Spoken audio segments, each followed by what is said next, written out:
اس دفعہ کا جو 14 اگست ہے وہ صرف ڈھاکہ ہی میں نہیں پورے بنگلہ دیش کے ہر گلی کوچے ہر شہر میں منانے جا رہے ہیں۔ تو لامحالہ انہوں نے پاکستان کے جھنڈے بھی اٹھائے ہوئے ہیں، تو وہ وہاں کی عوام جو ہے وہ پاکستان کے ساتھ اپنی جذباتی وابستگی کا اظہار کر رہی ہے۔ وہ بتا رہی ہے کہ 1947 میں ہم نے پاکستان بنایا تھا اور ہم آج بھی پاکستانی ہیں، بنگلہ دیشی نہیں ہیں۔ ہم نے 4 دنوں کی جنگ میں انڈیا کے ساتھ جو ان کو عبرتناک شکست دی ہے، تو اس دفعہ ہمارا جو ہے وہ لوگوں کے اندر بھی جو جذبات ہیں والہانہ جو ہے اس کے اثرات بھی ہیں اپنی اس پاکستان کی اس فتح کے۔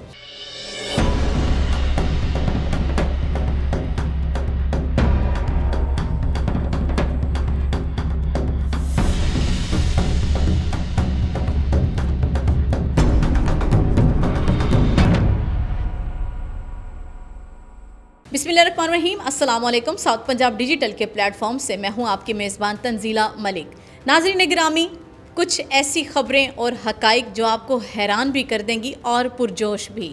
امریکی محکمہ خارجہ کا بڑا فیصلہ، بلوچ لبریشن آرمی اور اس کے مسلح ونگ مجید بریگیڈ کو باضابطہ طور پر غیر ملکی دہشت گرد تنظیم قرار دینا بھارت کے لیے ایک بہت بڑا زبردست جھٹکا، جبکہ پاکستان کے لیے ایک بہت بڑی سفارتی کامیابی ہے۔ کہانی یہاں پر ختم نہیں ہوتی۔ کل تک کہا جاتا تھا کہ بنگلہ دیشی پاکستانیوں کو پسند نہیں کرتے، لیکن اب ڈھاکہ کی گلیوں میں پاکستانی پرچموں کی دھڑا دھڑ خرید و فروخت ہو رہی ہے، جو کہ ایک نیا پیغام دے رہی ہے۔ آئیے اس پر مزید تفصیلی گفتگو کرتے ہیں۔ ہمارے ساتھ آج کی پوڈ کاسٹ میں موجود ہیں خالد بیگ صاحب۔ خالد بیگ صاحب، یہ بتائیے کہ بنگلہ دیش میں پاکستانی پرچموں کی فروخت ہو رہی ہے، یہ بدلتا رجحان کس بات کی علامت ہے؟ کیا یہ تجارتی موقع ہے یا جذبات کی عکاسی بھی کرتا ہے؟ بنگلہ دیش کے اندر جو ایک بہت بڑا انقلاب آیا ہے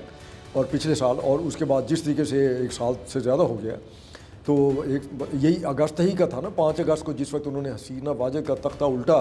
اور اس کے بعد سے ان کا واپسی کا سفر شروع ہوا اس مسلم لیگ کی طرف جس نے 1906 میں وہاں پہ بنیاد رکھی مسلم لیگ کی، آل انڈیا مسلم لیگ کی۔ اب وہ آپ نے جھنڈے کی بات کی، سبز لالی پرچم کی بات کی، تو یہ جو شیخ مجیب الرحمان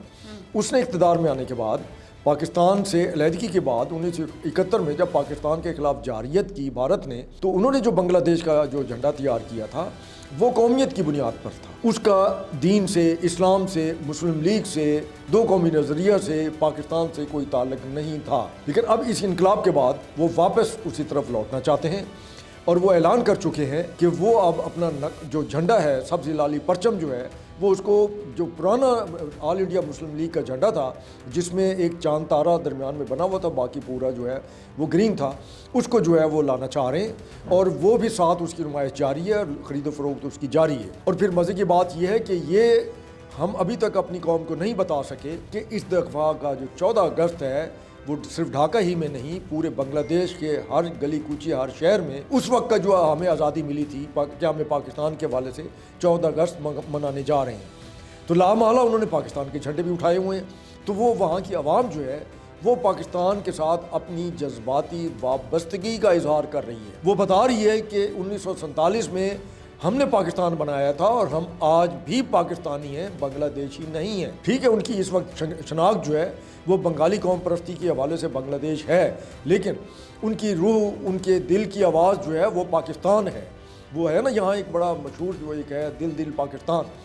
تو وہ ایک پاکستان کے ساتھ ہی اب ان کا جو دل کی دھڑکنیں ہیں وہ پاکستان کے ساتھ ہیں۔ ہمیں اس چیز کو سمجھنا چاہیے اور ہمیں اس کو اپریشیٹ کرنا چاہیے۔ کبھی یہ بھی کہا جاتا تھا کہ جو ہے بنگلہ دیشی وہ پاکستانیوں کو پسند نہیں کرتے اور ان کے دل میں پاکستانیوں کے لیے نفرت ہے، تو اب یہ جو ڈھاکہ کی گلیوں میں پاکستانی پرچم لہرائے جا رہے ہیں، خرید و فروخت کی جا رہی ہے، تو اس حوالے سے آپ کیا کہنا پسند کریں گے؟ دیکھیے، یہ ایک پروپیگنڈا تھا، ایک بیانیہ تھا جھوٹ پر مبنی، جو کہ پاکستان کے خلاف قوم پرستی کی بنیاد پر جو ہے وہاں پھیلایا گیا۔ لیکن کہنے کا مطلب یہ ہے کہ بنگالی جو ہیں وہ وہاں پر جو ہندوؤں کا جو انڈیا کا تسلط تھا 1971 کے بعد، وہ اس سے تنگ آ گئے تھے۔ وہ بظاہر آزاد ملک تھا، بظاہر وہ آزاد ریاست تھی، بظاہر ان کی وزارت خارجہ آزاد تھی، بظاہر ان کی حکومت بھی آزاد تھی، لیکن ایسا نہیں تھا۔ بنگلہ دیش کے اندر حالت یہ تھی کہ وہاں باقاعدہ انڈین ان کی انٹیلیجنس کے دفاتر تھے، ان کی وزارت خارجہ میں باقاعدہ انڈین آرمی کے لوگ بیٹھا کرتے تھے، انڈین را کے لوگ بیٹھا کرتے تھے، اور حالت یہ ہے کہ بنگلہ دیش کی آرمی کے اندر جو پروموشنز ہوتی تھیں اور جو تبادلے ہوتے تھے یا ان کی سول بیوروکریسی کے جو تبادلے ہوتے تھے، تعیناتیاں ہوتی تھیں، وہ بھی انڈیا کی مرضی سے ہی ہوتی تھیں۔ ان کی جو خارجہ پالیسی تھی وہ پابند تھے انڈیا کو فالو کرنے کے لیے اور اس سے اجازت لینے کے لیے۔ ان کی جو معیشت تھی اس کے اوپر بھی کنٹرول جو ہے وہ انڈیا کا تھا۔ اب آتے ہیں ذرا دوسری جانب بات کرتے ہیں کہ اگر ہم دنیا کی کسی بھی جیل کا ڈیٹا اٹھائیں، بات کریں، تذکرہ کریں، وہاں پر بھی انسان ہی پائے جاتے ہیں اور ان کی طبیعت خراب ہو جانا، بگڑ جانا یا کوئی بھی بیماری ہو جانا یہ عموماً اور عام طور پر بات سمجھی جاتی ہے۔ ایک قیدی بیمار ہوتا ہے اور ملک میں کچھ ہمارے ملک میں اس طرح کے شر پسند ٹولے بھی پائے جاتے ہیں جو کہ اس کی بیماری کو اتنا ہائی لائٹ کرتے ہیں، ایشو کریٹ کرتے ہیں، واویلا مچاتے ہیں، ادھم مچاتے ہیں، ایون دین کہ سوشل میڈیا پر بھی پروپیگنڈا چلاتے ہیں، سوشل میڈیا کو بھی باقاعدہ طور پر ہائی جیک کرنے کے پلاننگ کرتے ہیں، منصوبے بناتے ہیں۔ اس حوالے سے آپ کیا کہیں گے؟ دیکھیے، بنیادی طور پر آپ نے جس قیدی کی بات کی ہے، افسوس اس بات کا کہ اس کو ان کی اگر کوئی تکلیف ہے اور وہ انہیں کسی طبی سہولت کی ضرورت ہے، وہ اس کو ایکسپلائٹ کیا جا رہا ہے 14 اگست کے دنوں میں۔ ایک طرف پوری قوم جو ہے وہ 14 اگست منانے جا رہی ہے، آزادی کا جشن منانے جا رہی ہے، آپ کو گلیوں سڑکوں پہ ہر جگہ ترانے وہ اس حوالے سے آپ کو سننے جہاں سے بھی گزرے آپ کو ملتے ہیں، اور ساتھ ہی سوشل میڈیا کے اوپر جو پروپیگنڈا ہے وہ ایسا لگتا ہے کہ انہیں ہمارے اس جشن آزادی سے یا 14 اگست سے کوئی زیادہ غرض نہیں ہے۔ اور اس میں بالکل آپ نے صحیح کہا کہ کچھ عناصر ایسے ہیں، کچھ طبقات ایسے ہیں وہ ہر جگہ موجود ہیں، وہ اس چیز کو ایکسپلائٹ کر رہے ہیں کہ ہم شاید جو ہے ذہنی طور پر منتشر ہوں اور ہمارے جو خیالات ہیں وہ ادھر جانے کی بجائے کہ ہم نے یہ اپنا آزادی کا جشن منانا ہے، اور ہم جو ہے وہ ذہنی طور پر ادھر سوچنا شروع کر دیں کہ ایک قیدی ہے، بیمار ہے اور اس کو طبی سہولتیں نہیں دی جا رہی۔ وہ آپ نے صحیح کہا، پوری دنیا میں جہاں بھی قیدی ہوتے ہیں اور وہ جس طرح کے بھی جرائم میں ملوث ہوتے ہیں، ان کے اوپر الزامات ہوتا ہے، وہ جب ثابت ہو چکے ہوتا ہے تو ان کی سہولیات اور اس کا مینول جو ہے پوری دنیا میں جیلوں کا موجود ہوتا ہے۔ یہاں بھی ہے، اگر انہیں کوئی علاج معالجے کی ضرورت ہے تو لامحالہ حکومت اس کو جو ہے وہ فراہم کر رہی ہوگی، اور اگر وہ اپنی مرضی کا کہیں بھی کوئی طبی معائنہ کرانا چاہتے ہیں تو بھی میرا نہیں خیال کہ اس میں کوئی رکاوٹ ہو۔ اور پھر دوسری بات یہ ہے کہ جیل کے اندر بہرحال ایک بندہ جب قید ہوتا ہے تو یہ سزا ہی ہے نا جی، تو اس کو پھر یہ سیاسی رنگ کیوں دیا جا رہا ہے؟ بدقسمتی یہ ہے کہ ہمارے ہاں ہر چیز جو ہے اس کو سیاست ہی کی نظر سے دیکھا جاتا ہے، جس میں جو اصل جو ایک مسئلہ ہوتا ہے وہ پس پش چلا جاتا ہے۔ اور پھر یہاں بھی صورتحال ایسی ہی ہے کہ اس کو جس طریقے سے پروپیگنڈا کیا جا رہا ہے، اور خاص طور پہ جس وقت کہ ہم پوری قوم جو ہے اس دفعہ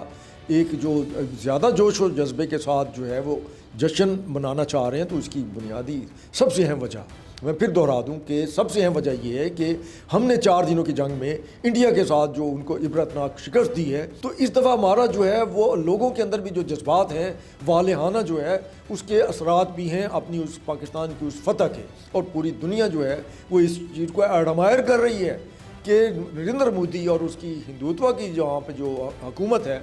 انہوں نے صرف اپنے عوام کے ساتھ ہی ظلم نہیں کیا، اپنی جو ایک شناخت تھی دنیا میں اس کو بھی برباد کر دیا۔ اچھا خالد بیگ صاحب، آپ نے ابھی آزادی کی بات کی تو مجھے آزادی سے یاد آیا کہ الحمدللہ پوری قوم متحد ہو کر جہاں مارکہ حق کے نعرے بلند کر رہی ہے، ہر طرف سے یہ صدا آ رہی ہے۔ پہلے بھی ہم جشن آزادی بڑی پرجوش طریقے سے مناتے ہیں، اور الحمدللہ اب اس کا جو ایک جوش ہے، جذبہ ہے، ولولہ ہے، وہ ذرا دوبالا ہو گیا مارکہ حق کی وجہ سے۔ تو یہ انتشاری ٹولہ، میں یہ کہنا چاہوں گی کہ جب بھی کوئی نیشنل ڈے، کوئی ہم اس طرح کی ہالیڈے مناتے ہیں، کوئی قومی دن منایا جاتا ہے، تو یہ اپنی جو ہے الگ سے ایک دنیا بنا کے اور واویلا بچا کے اور کوئی بھی چھوٹی سی چیز کو لے کے اس کو سیاست کا رنگ دے کے اپنے مقاصد میں جو ہے کامیاب ہونے کی ناکام کوشش کرتے ہیں۔ یہ ان کو مل کیا جاتا ہے آخر؟ یہ وہی، اس کو آپ یوں سمجھ لیں کہ ہماری سوسائٹی میں یہ ایک طرح کی سیاسی پھوپھو ہیں جو اس طریقے سے ان کی کوشش ہے کہ چلیں ایک انتہائی اہم ایونٹ ہے، بجائے اس کے کہ وہ ساتھ شامل ہو کے اس کو ایک مارکہ حق جو ہے یا جشن آزادی اس کو ملا کے اس کو سیلیبریٹ کیا جائے، اس کو خوشی منائی جائے، وہ اس کے اوپر ایسا تاثر دینا چاہ رہے ہیں جیسے وہ روٹھے ہوئے ہیں پھوپھو کی طرح، اور جی آئے اور کوئی آ کے انہیں منایا۔ بھئی بات یہ ہے کہ خوشی کا موقع ہے، ایک جشن کا سما ہے، تو اب پوری قوم وہ منائے جو وہ ان کی دلداری کرنے کی کوشش کرے، تو یہ انہیں خود سوچنا چاہیے۔ اب آتے ہیں خالد بیگ صاحب BLA کی جانب، جہاں پر امریکی وزیر خارجہ کی جانب سے مجید بریگیڈ کو دہشت گرد تنظیم جو ہے وہ قرار دے دیا گیا ہے، اس کے پیچھے کیا کہانی ہے؟